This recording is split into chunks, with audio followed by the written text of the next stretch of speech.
This must be a pistachio. This must be pistachio. This is supposed to be a pistachio, supposed to be pistachio. What am I saying? Are you able to understand what I said? This is supposed to be a pistachio. That's what I said. Does it happen that you get confused when other people are talking? Maybe they're talking too quickly or maybe too low and you just didn't understand. If you want to learn ways to ask someone to repeat themselves, then stay with me in this lesson. I'm your tutor for the day, Michelle. Come, join me.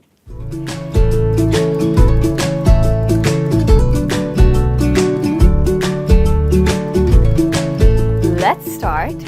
So, the first thing that you should do when you're confused, when you didn't understand what somebody said, you should do is you should say that you didn't understand. It's very important to clarify why you're asking them to repeat. So, how to say that you didn't understand?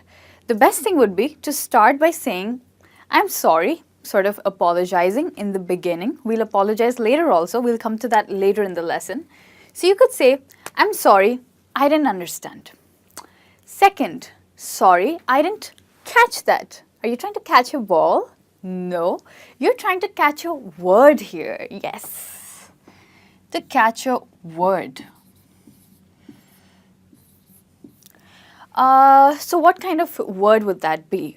Maybe your teacher in the classroom said that please open the book on the page number 178. What? Which page number? Sorry, sir, I didn't catch that. Page number 178. Yes, that's how you can ask him to repeat if you didn't understand a particular word. Let's look at the next one. I didn't get it, which means same as I didn't understand. So here, get is used as a synonym for understanding.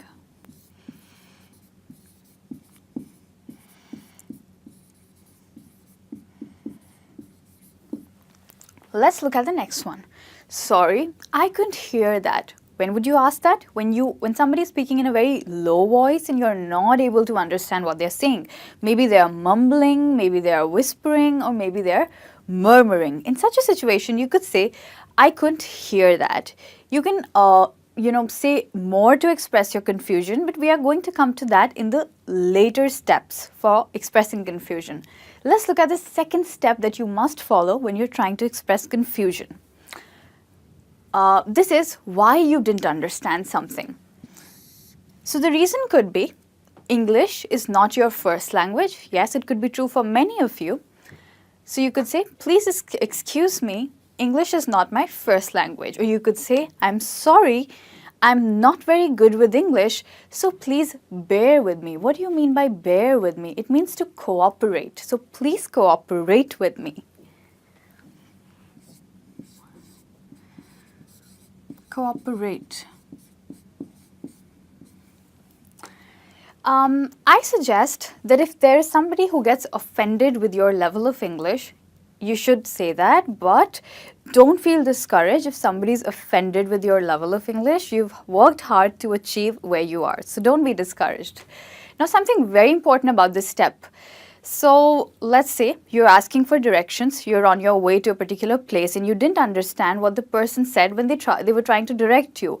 Do you have the time to tell them why you didn't understand? No. So when you don't have the time to give a reason, don't give.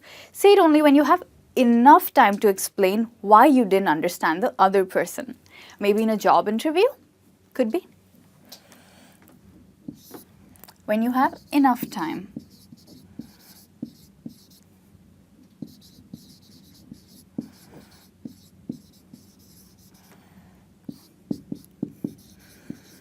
With that, let's look at step 3, and that is to ask someone to repeat themselves. Isn't this the most important step? Yes.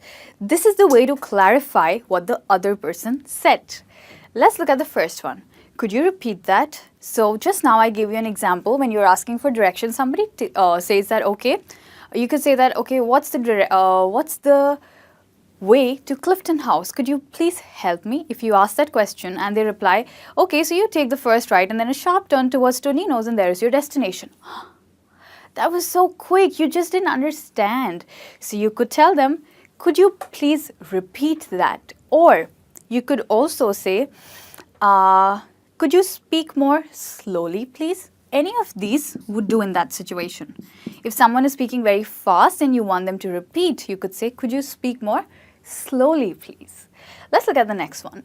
Could you say that again? This is also another way of asking someone to repeat themselves again. Again means to repeat.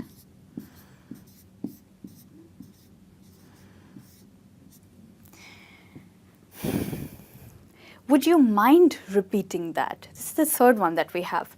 Mind means, I hope you'll not be offended. I hope you'll not feel bad if I ask you to repeat what you've just said. To feel bad, mind.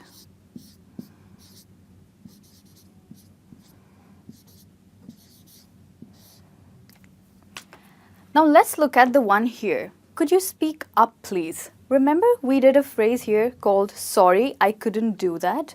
You can follow this phrase with, could you speak up, please?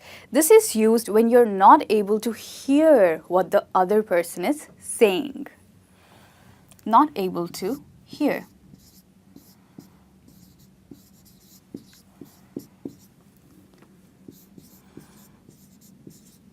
So let's say you're on a phone call and somebody's telling you a particular address and they're telling you the address and they say that the address is Oakfield Bristol House. And you're like, which road? They say Oakfield Road. And you didn't hear the name of the road properly. You could ask them, could you speak up, please? Sorry, I couldn't hear that. And they would reply, OAKFIELD, which is the most possible response. Let's look at the next one. I still didn't get that. So if you still did not hear the name of the road and you want them to repeat themselves a second time, then you could tell them, I still didn't get that, when you want someone to repeat themselves the second time. To repeat the second time.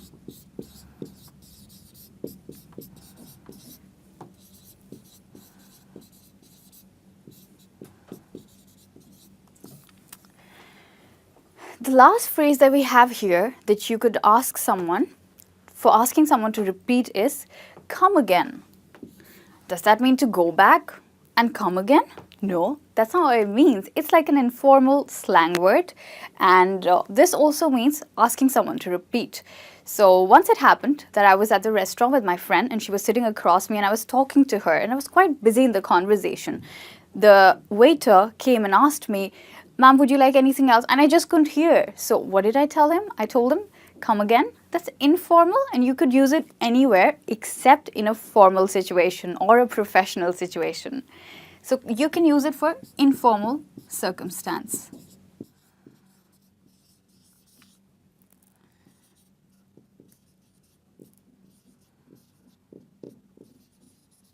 Now let's look at step 4 for expressing confusion, and that is to apologize. Yes, we were apologizing here also because you couldn't understand. However, when you finally understood something and you want to say sorry about the confusion that you created, maybe unintentionally, you could say sorry for the confusion or sorry about the confusion. Sorry for the confusion. And then finally, if you understand, you must say, I see, which means same as I understand. They have the same meaning. And you could also say, thank you, I get it, or thank you, I got it. So if you understand, you say, I understand. And if you don't understand, you say, I don't understand. But if you understand and you say that you don't understand, then how will I understand that you understand? Oh my gosh, cut the crap. Just remember, next time you are confused and you want someone to repeat, use one of these phrases and you will know exactly what they want to tell you. I hope to see you again in more fun learning sessions. Till then, you take care and I'll miss you. Bye-bye.